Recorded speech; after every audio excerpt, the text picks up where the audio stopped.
warm. Yeah, in Amsterdam right now, what's the temperature? Minus 2.5 or something? It's really cold. I mean, for me at least. It's really cold. You can take about a beautiful island. Sorry? You can take about a beautiful island to yourself. Yeah. Okay, so now we talked a little bit of the ego, the self-cherishing mind, of how we create this suffering from this concept of poor me, of me, limiting ourselves. So what was the other thing? Freedom, Compassion. So compassion is so important because that's the key. It's like when you're cooking without the salt, even if you have all the ingredients, you did amazing, without the salt there's something missing, right? It doesn't become so delicious. I mean, at least for me as a Spanish.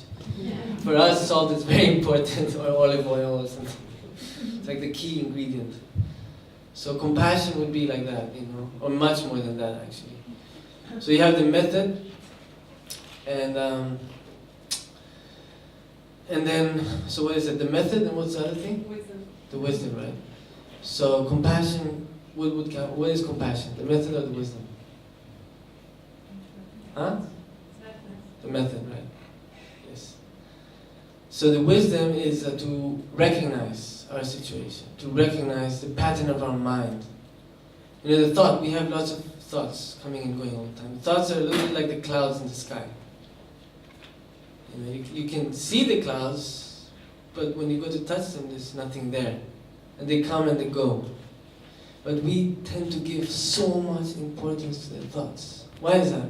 Why do we believe so much in thoughts? Why, like sometimes when we get emotional, it's based on the thoughts. Some thought comes in and then we're like, oh, we just start to become so obsessed with that thought. And then we become emotional. Our state of mind sometimes is based and depends on the thoughts. But the thoughts are just, they have no substance, they just come and go.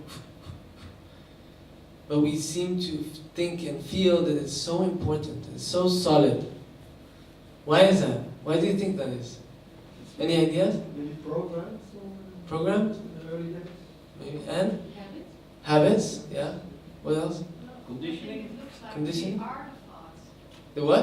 It looks like we are the thoughts. We are. Yeah, this is interesting. Yeah, we identify with the thoughts. But actually we're not the thoughts. The mind, or like the thoughts, is just a tool.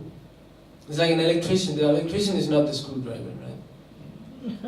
The screwdriver is a tool the electrician uses to repair something. So it's the same, we're not the hand, but we use the hand.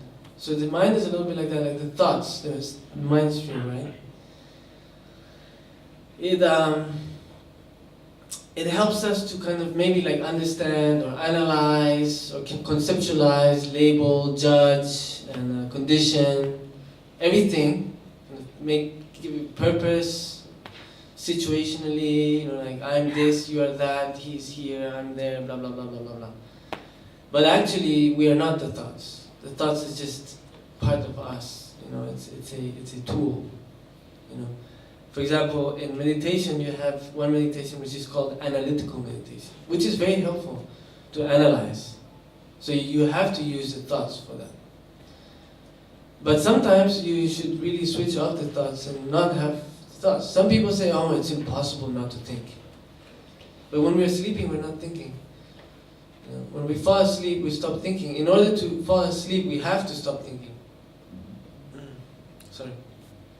Many times, some people have this difficulty of, oh, I can't fall asleep. I can't sleep sometimes at night. It's really, really hard to sleep. Why do you think that is? Because we don't stop thinking. And then we just think, and then we get so tired that, boom, we automatically just fall asleep, we collapse. But if you try to train your mind to stop thinking, and to just forget about the self, we're like a meteorite floating in space. It doesn't have the capacity to think, for example. Or you think about a theater, the curtains close and they're black curtains, or white curtains, or whatever you want. They close and then all the images disappear.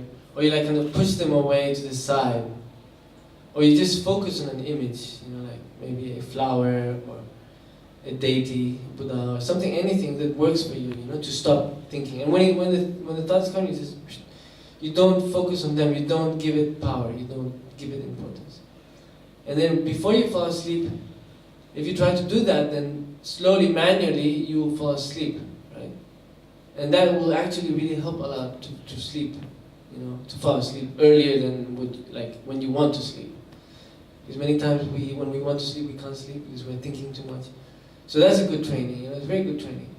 Because the monkey mind can be very dangerous. So it's important, like sometimes you can give the monkey mind a job, right?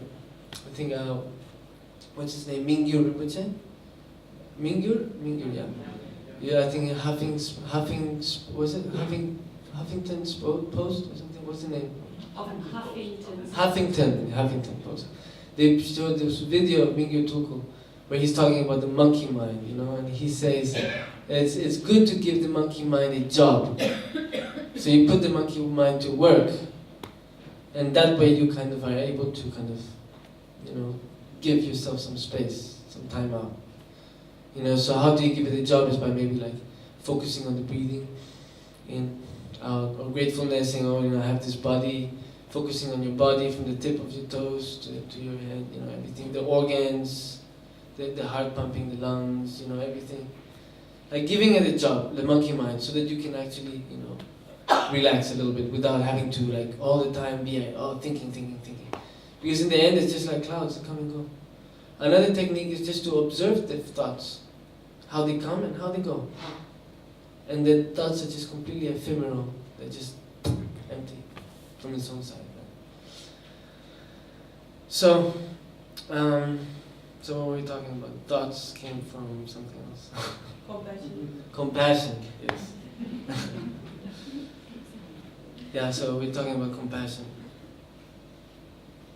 So compassion is the method, right? So the wisdom comes also, we have to use the thoughts, we have to use the mind in order to use the method. So it's very important.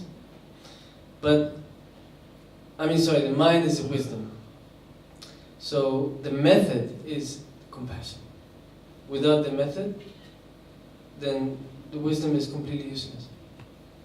So how to put in action the compassion?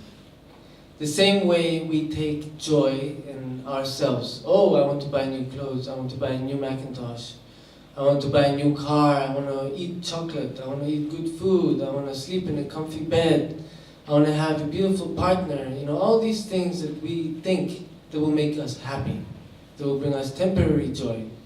That kind of mental concept. Instead of putting it to ourselves, we should start putting it to others. That's step number one. How to do that, right? So first of all, stop feeling so sorry for ourselves. I think it's important. And start feeling more sorry for other people. You know, like, because we tend to judge a lot, for example. We judge so much. Wow. I think as humans, we kind of maybe even enjoy judging, I think. I think it's possible. Yeah, we like to gossip, you know, judge, oh look, this person said this, or this person said that, or they did this, oh my god, what do you think, blah blah blah. Like, okay, listen, best example, Trump. Trump is like such a good gossip, right? Everybody likes to criticize. But what about compassion? Does anybody have compassion for Trump? Sorry? For his wife, she said. What? I have compassion for his wife. Oh, for his wife.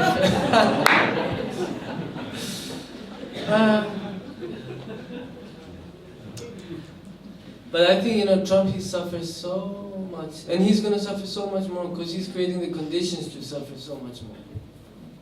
But do we think about that? No. We only tend to judge. But that's, I think maybe it's not human nature, but we do think it's human nature because it's so, like, systematically put into our kind of habits. But judging, I think one of the things about judging, why we enjoy judging so much is because it makes us not have to focus so much on ourselves. You know, we don't have to check ourselves so much. anymore. When we judge, when we say, oh, this person did that, that person did that, da da da da da. Then we don't have to look at ourselves, and it's more easy to kind of like be, okay, forget about me, I'm perfect. But I think we don't really have the right to judge anyone because we don't know anyone. I mean, we don't even know ourselves. I mean, if we knew ourselves, we would know how we would react in certain circumstances in the future. If something happened to us, how would we react? If we become suddenly a millionaire, how would we react? If we get certain sickness, how would we react? If we lose a leg, how would we react? We really don't know how would we react. I mean, we have an idea, a concept, but when it actually happens, how we start to react, then we start to really learn about ourselves. We're actually learning and knowing ourselves every day. So we don't even know ourselves. How can we even think that we know other people and that we have the right to judge them? I mean, come on, be realistic, right? So yeah, it's very easy to judge because we don't want to look at ourselves. We don't want to have to judge ourselves. Many people don't like to take criticism, but I think criticism is really good. The best friends are the people who criticize you in your face and talk very good things about you behind your back. Those are the real friends.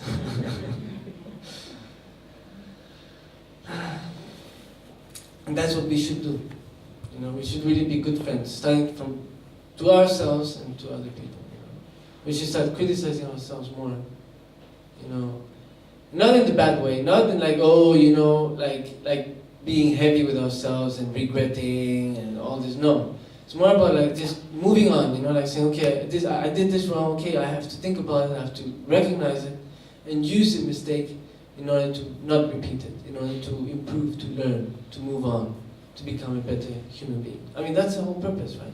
What's the purpose in life? To learn, to improve. To help. For us, our purpose many times it's to be happy. I mean, that is kind of a way, but how do we reach happiness? It's a little bit like the concept of the donkey going after the carrot, right? The stick on the carrot and the donkey going afterwards all the time, and we never reach there. So maybe instead of searching for happiness, maybe we can start searching for non-unhappiness. Maybe that's easier.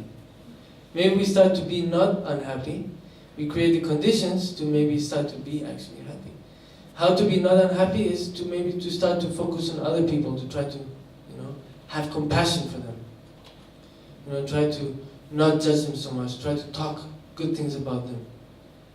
To try to maybe value more positiveness than negativeness. It tends to happen a lot when we turn on the news. It's more interesting to see bad things than good things, sometimes. I mean, in society, that's how it is. The good things, they're not so viral, but the bad things sometimes are more viral.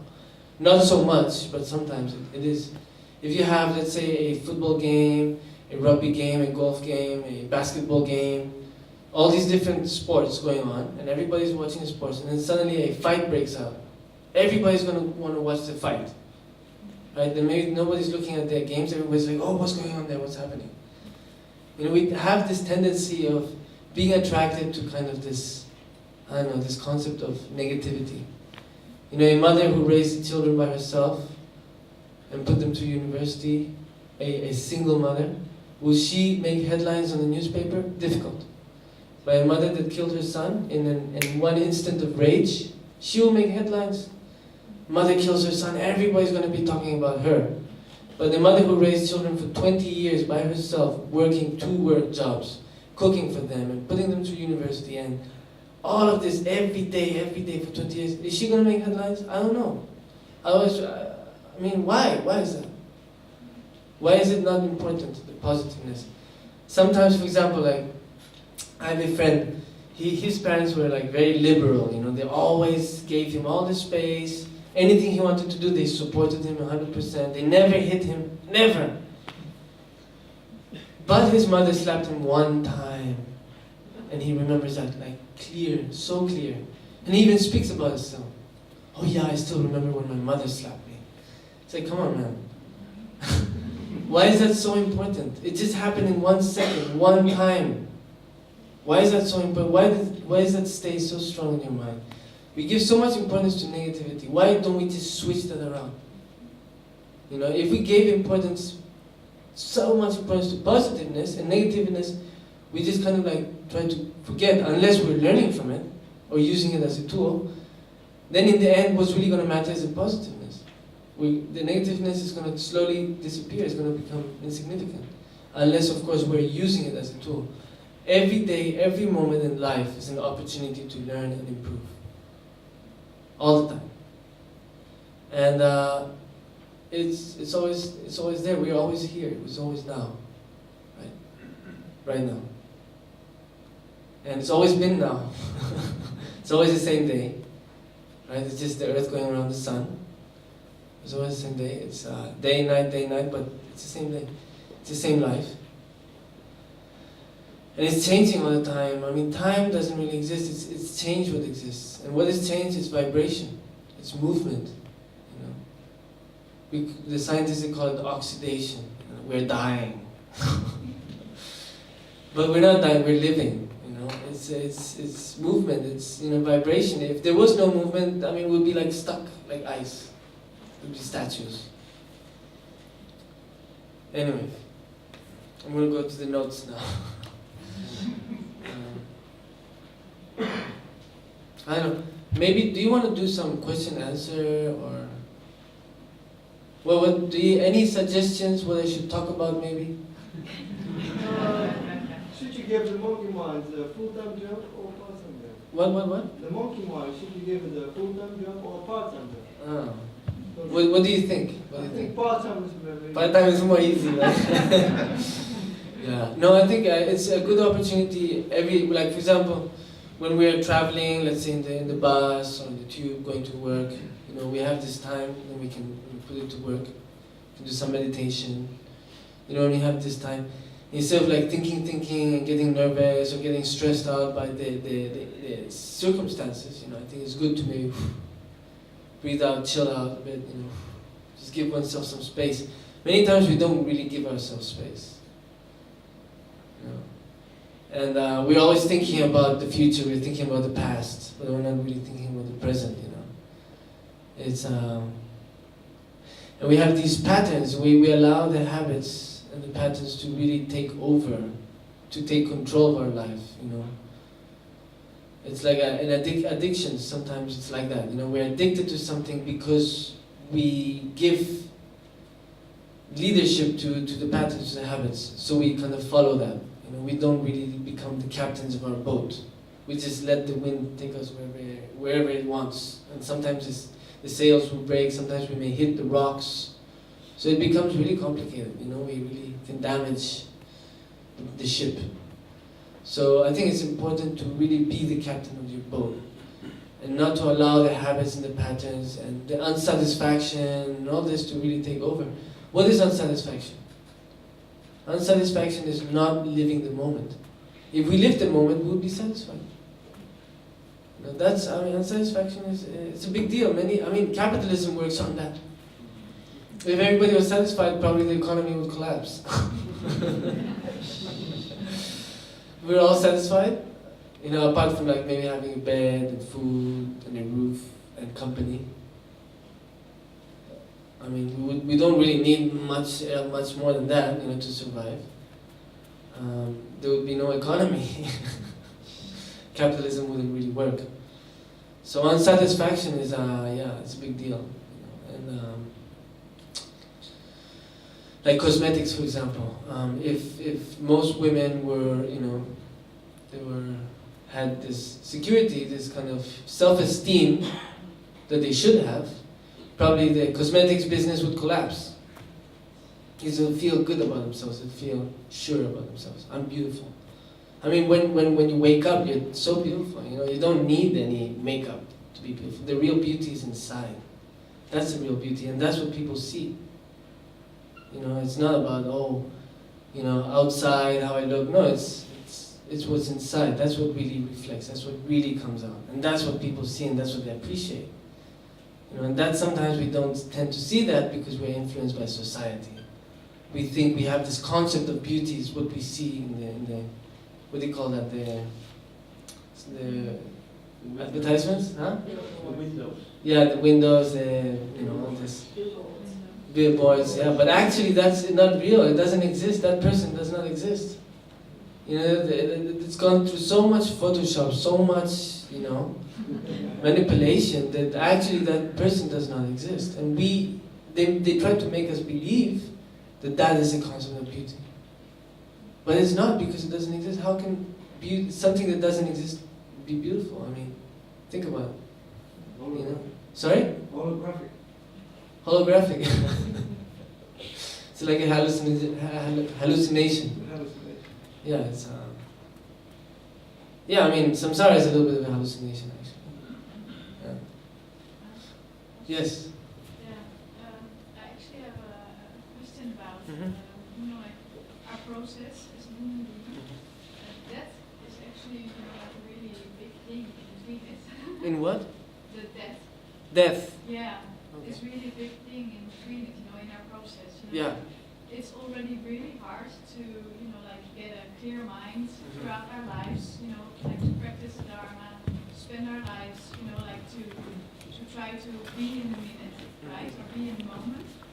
So after that process, like where we'll end up, like if you would see, so that's why I feel it's really nice to ask you this question, because, like here you are, like about your previous life, so I was wondering, because a lot of times you hear that High Lamas got, like they do a lot of pujas and everything for them, like, and then when they are born again and they have to be refined and, like different things have to be done for them, so to get them on their process again. So what most of us, we don't have that. So, like we just end up dying somewhere and, we'll find us again to put us back on the trail or something like that, So I'm wondering, like, how's this going?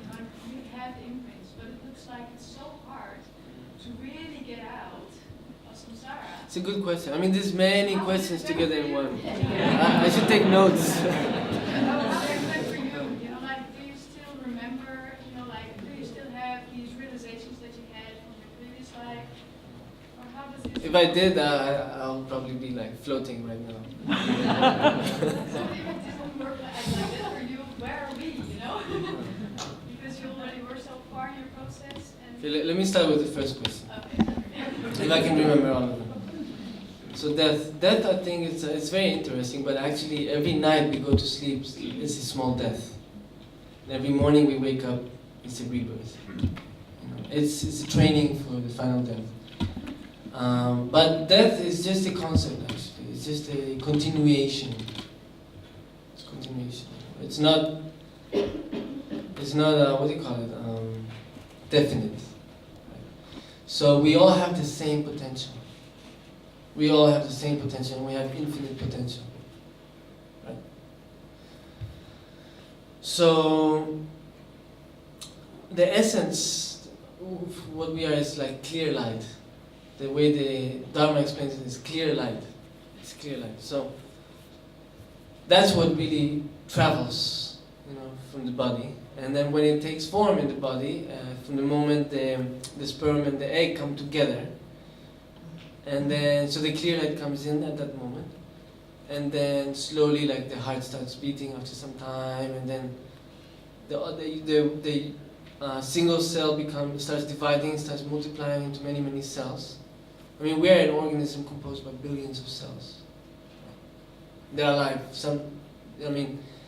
The amoebas are single-celled animals, right? I mean, are they animals? Can we call them? No. Like, maybe they're like microbes. What do you call that? Bacteria? No. What's an amoeba? Sorry? A single cell. Amoeba, what? We call it amoeba. Amoeba, yeah. But what is that? What is that? Is that a single-celled amoeba? What is that? Is that bacteria? Is that an animal? Organism. Organism. So but is it an animal or not? Yes. It's a living thing. It's a living thing, okay. But it has a consciousness, right? The scientists, they tested it. It wants to run away from suffering, and it likes to have like enjoyment. So like for the food, it goes to food. When you poke it, I think it runs away. I'm not sure, but it does have that concept of it swims away. Yeah. Anyway, so single-celled animals like amoeba, they're alive and they have a consciousness, and they're part of us. You know, like we are multi-celled sentient beings, organisms, many organisms together, billions of them. So I mean, like if you think about the consciousness of an amoeba in our stomach, maybe we have amoebas in the stomach, right? Do we or not? Some kind of, okay, a single cell amoeba or something. So the consciousness of that sentient being compared to our consciousness, for example, it's a big difference, right? I mean, think about that difference, the capacity, the difference. So maybe think about maybe the sun compared to the solar system. I mean, to the galaxy, for example, or the Earth compared to the solar system. The consciousness of the Earth compared to the consciousness of the sun, or the consciousness of the sun compared to the consciousness of the galaxy. It's a little bit like that, right? It's so big, so different, it's so the distance is so huge.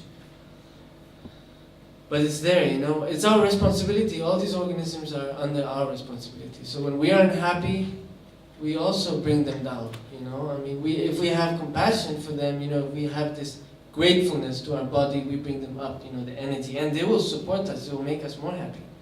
They'll bring us up also, you know. So also depending on our moods, it's very subtle. Maybe we don't really see it, but it's there. You know, the more joy, the more positive things we say, the more positive things we think, automatically the body also uplifts itself and it helps us to be more, you know, joyful, more happy, more not unhappy, right? Sometimes it's good to think about these things, to see a little bit, have this broad mind.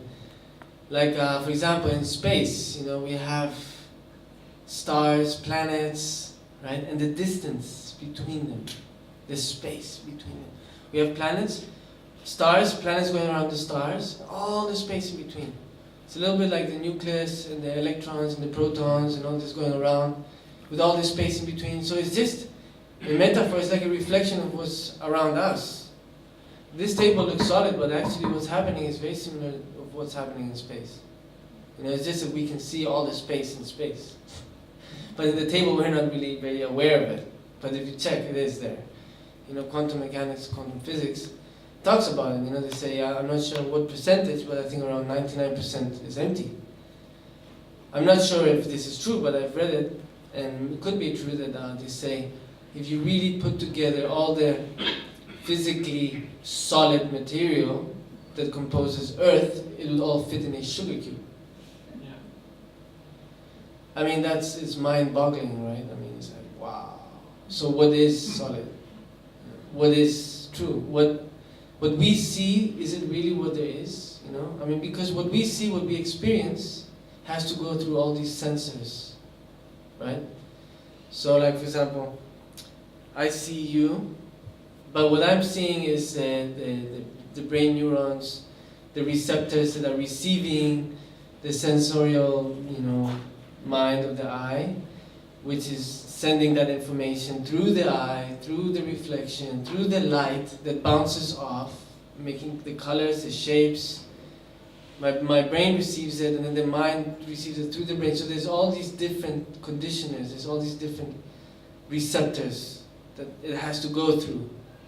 So in the end, it's just, you know, the what do you call it? The theory is like a theory, right? It's theoretically, it's what do you call it?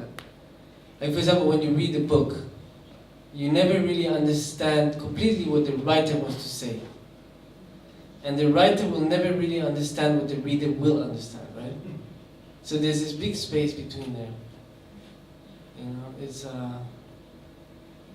Subjective. yeah, very Perception. it's perception. It's You make an image for yourself. exactly. You make your own image. It's a little bit like, maybe we can say religion, you know, religion started 2000, like for example, let's say for Buddhism, it started 2,500 years, approximately, right? 2,300, how long ago? Sorry? Okay, 2,500 and 600. And then there's it's gone through lots of theories and understandings and concepts and interpretations is the word I was looking for. Interpretation. Right? So it goes through lots of interpretation and then it reaches us. And it's a little bit very similar like that, you know. What we receive as information of what reality is just interpretations of interpretations of interpretations. So what it really is there is not exactly what we are seeing or what we are experiencing. And that's reality. So it's good to question ourselves all the time. Question. That's, I think, one of the basics of Dharma, to question yourself. The Buddha, when he gave teachings, he said that, he explained that his teachings should be treated like a goldsmith treats gold.